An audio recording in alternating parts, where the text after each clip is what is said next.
The future state of comics. Is it Webtoons or crowdfunding? Hey, welcome back to the studio. It's Rich. Today I'm going to be working on this 3-page comic here involving Wonder Man, Shatterstar, and the Rhino. I just want to do a fun little comic involving 3 D-list superheroes and villains that I still really friggin' love. And of course I'm going to be talking about the future state of comics. So stick tuned. I'm going to give you a brief description of what's going on here, and then I'll get into the drawing. They're in LA. Wonder Man's a failed actor. Shatterstar's a barista now because he sucks as a superhero. But he still carries a giant knife with him at all times, and they end up getting into a fight with the Rhino, who for some reason is in LA. I don't know. This was just for fun. And I still like the art. I did this over a year ago, and I was like, man, still pretty good for me. So, showing it off, and I'm going to be replacing that second panel. It's not dynamic enough. It has no impact. So, I'm going to lower the camera angle and boost the dynamic anatomy. So, now, I'm not a professional comic book artist, but in today's world, what does it even mean to be a professional comic book artist? With this future state of the industry, what does that even mean when you have apps like Webtoons, Comics, you have crowdfunding like Kickstarter and Indiegogo, very successful crowdfunding going on, by the way. Now, some of those people were already professional comic book artists that couldn't get work anymore because there's only so many titles, or political reasons. Some of these people were blacklisted. You got people like Ethan Van Sciver, Zach from Diversity in Comics, John Malin. But you also have people like Doug TenNapel. He wasn't blacklisted beforehand. He just wanted to continue his Earthworm Jim comic. You have other people that are just transferring over because the industry, as you know, the standard legacy system, just kind of crumbling, falling apart. It, for some reason, just couldn't sustain itself. So let's talk briefly about what it even means to be a professional in the industry anymore. Because now, it's like, instead of getting a job, you know, people had to go through the breaking in process, having a portfolio, going to shows, showing editors and stuff. Then it kind of became easier. Then it was like, you could just email your portfolio to editors and other artists, writers, and then break in that way if they really liked your stuff. So, what is it now? You aren't emailing editors. You can make your own jobs. You get to make the projects that you work on. And that's the key difference now, as far as I can tell. You can now make your own jobs instead of hoping there's, you know, a spot for you on a title that an editor, you know, can hook you up on. But that is no guarantee of money. And it's very unstable and unsecure. It is entirely based on you sitting down and doing the work, hopefully having an audience. If you're doing it digitally, going to Webtoons, then there's some guarantee that somebody's going to see it. But how's it going to compete against the others? It's a digital platform. It's like Webtoons is the publisher, and then your comic is up there on the stand with all these other comics. And that's kind of nice. It's kind of like the old school legacy system of being in a comic book shop, but now it's on everybody's phone. Way easier to be seen. But hopefully people are downloading the app. Like, there's so many, you know, there are so many ways for your work to be seen, especially on the digital platforms like Webtoons and Comics. That's going to create a form of competition right there. And not to mention that working in that medium is a little different from, you know, if you're a crowdfunding. It's a scrolling system. You're scrolling down. And that changes storytelling for a visual artist. You know, the writer doesn't really have to change anything. But working on a scrolling down system, totally different. It just keeps on going down and down and down forever and ever and ever, as long as you want it to go down. And that really changes the way you lay out a page, because what is a page now? It's this endless scrolling thing. And I'm not trying to knock that. It's legitimately interesting, but it's also creating an oversaturation of comics and stories on there, and a lot of them just aren't all that good. I mean, it's great that people are experimenting with comics and making their own comics. That's cool, that's great. But how do you know when But these people, they wouldn't have been able to compete with professionals in comic shops back in the day. It's like an indie publishing, independent publishing app, but like Image wouldn't have published these people either. Stories aren't necessarily all that great, or the art's not all that great, and it wouldn't have been able to compete. Image wouldn't have published them. But I guess because there's really no cost to it, aside from server space, Webtoons can do it. And you know, the more accounts, that's the more advertisement money, or however Webtoons makes their money.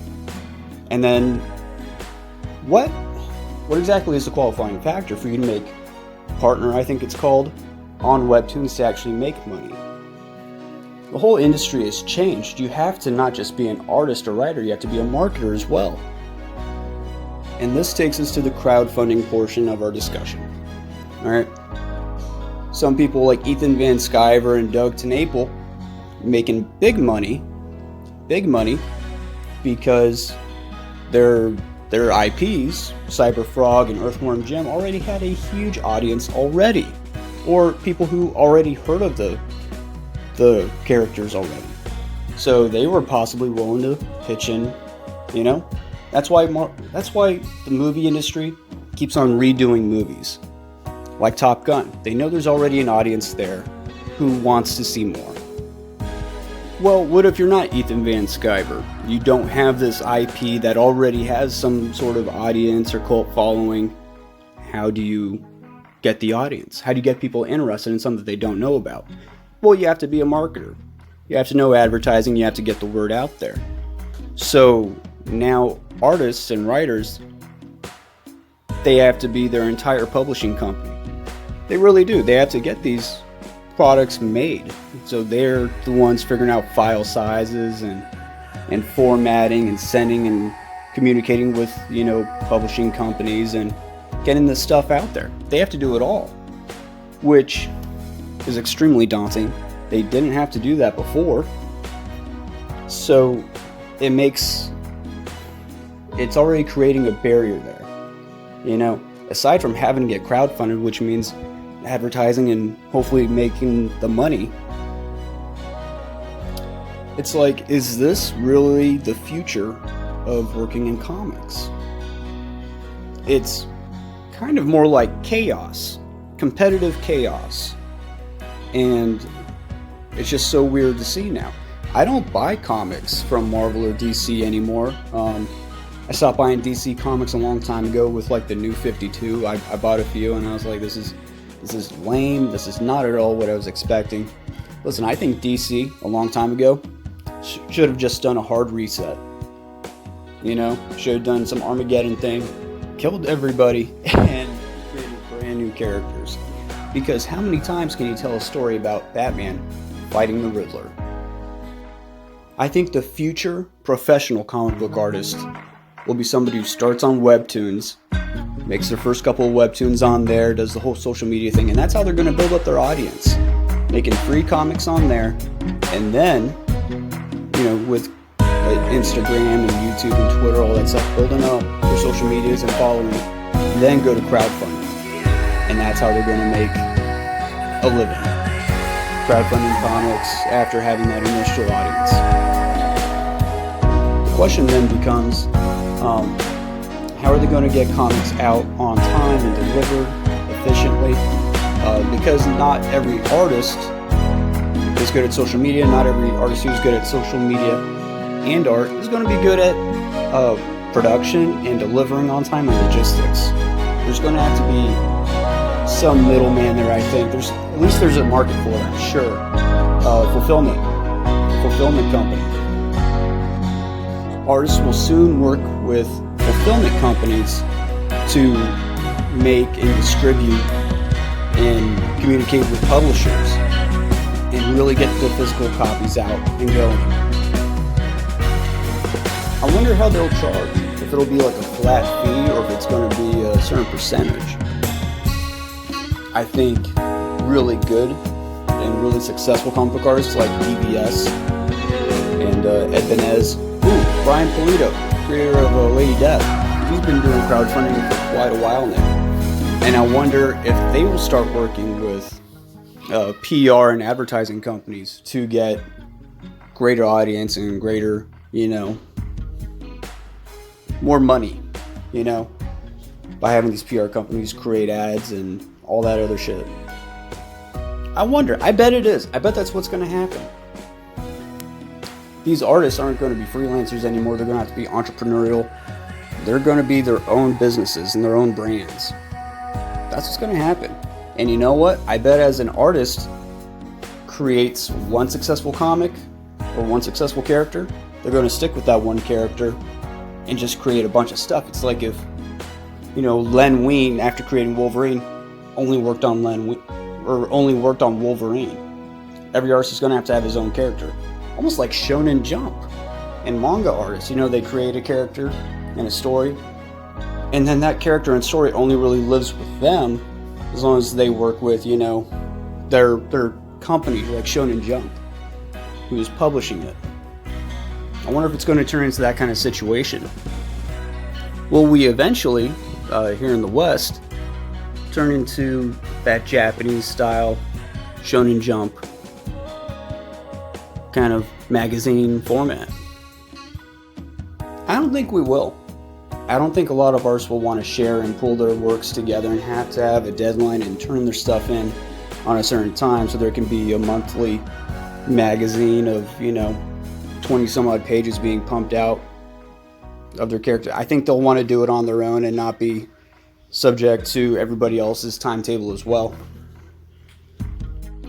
Not that that's a bad thing, but now as audience, you have to figure out what you're going to back and stuff. And a lot of people are paying like $20 for an issue. And yeah, they're getting a lot of other perks and stuff alongside it. That's still like $20 for an issue and like maybe some stickers and stuff. And I don't know if that's going to be worth it for everybody. Comics are really going to live on digital platforms like Webtoons. So those are just my thoughts. If you guys are still here, I appreciate it. Go ahead and hit that subscribe button, ring the bell for notifications. Have a great day.